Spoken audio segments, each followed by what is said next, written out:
I can't believe it. After 2 weeks of checking, waiting and hoping, 2 of my quail babies finally hatched from the incubator. It's honestly one of the most emotional, rewarding moments I've ever experienced as a backyard bird keeper. In today's video, I'll show you exactly how to take care of them during this super important first couple of days, from setting up the brooder to feeding, warmth and little tricks to keep them healthy and strong. Stick around till the end because I'll also share with you what I wish someone had told me before I hatched my first quails. The first 24 hours, those first 24 hours after hatching are absolutely important and also the most magical. As a key, warmth is life. Quail chicks need a warm, draft-free brooder right after drying off. The temperature goal is between 37 Celsius right after hatching. Gradually, you can lower by 2 to 3 Celsius each week. So how did I set it up? I used a heat lamp with a red bulb, less stress, positioned above one side of the brooder so that you can choose warmer or cooler spots as needed. Step 2 is to water first, but make sure it's safe. Tiny quails can drown in regular water. First, I didn't know this, so I just put a little bit of water in one of the small jar lids and I gave them water that way. But then I was advised to give them a quail chick water, or I was also advised to add some pebbles and marbles to a shallow dish so they cannot fall in. And the first time I set it up, I sat there for 30 minutes just watching them figure out how to drink. And it was like watching a tiny miracle. Now, step 3 is food second. Start a crumble feed. Make sure it's high protein, between 24 to 28%, and ground fine enough for these beautiful tiny beaks. Scatter a little on a paper towel at first so they can learn how to peck easily. So let's talk about the brooder setup. Simple and cozy. You don't need fancy equipment, but what you do need is to get the basics right from the very beginning. And this is what I'm here to do. So for the brooder essentials, you need a large plastic tote with high sides. It's easy to clean. You also need a heat lamp with adjustable height, a thermometer to monitor your temperature, and non-slip liner, paper towel or rubber shelf liner, but not newspaper. You also need a small chick water and feeder. I didn't have that at first, but then I started to get that in. And as you can see here in the video, later on, I'm feeding them from a small lid. I just put in the water in the small lid and then gradually moved to the small chick water and feeder.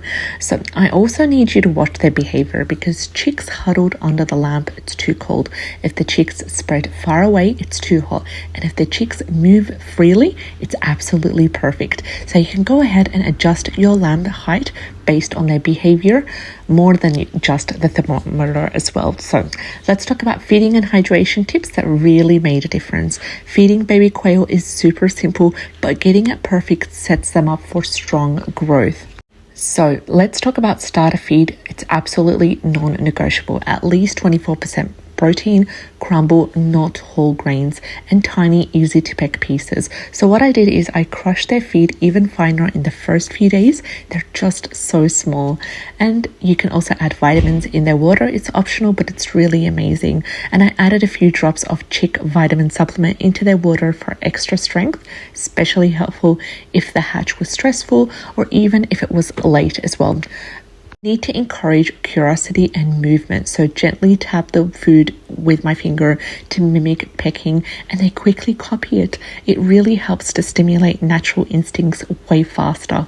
So here is the mistakes I almost made and how you can avoid them. So even with all my research, remember, I'm still new to this, it's all trial and error. I almost made a few rookie mistakes, and here's how you can avoid them.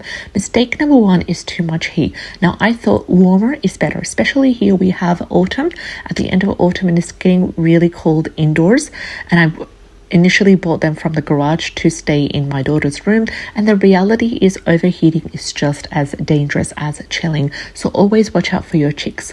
Mistake number 2 is slippery floor. Now, newspaper or smooth plastic floors can cause straddle leg, which is a really painful leg splay, so you can use rubber shelf liner or paper towels or even non-slip mats. Mistake number 3 is the big water dish. Now, the tiny chicks, they can drown really fast.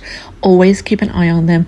Always use marbles, pebbles, or tiny chick waters, please. I almost cried when one of my babies slipped trying to get to the water. Now I make sure everything is super safe before bringing chicks into the brooder. So watching these beautiful tiny quails hatch and thrive is pure magic, but it's also a big responsibility.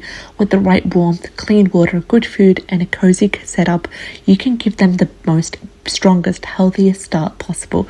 Comment below, have you ever raised baby quails or chicks, or are you just thinking about trying? I'd love to hear your story, and like this video if you love seeing little life begin. Subscribe for more beginner friendly backyard bird tips and grab my free baby quail care checklist below. See you in the next video. Take care and have a great day.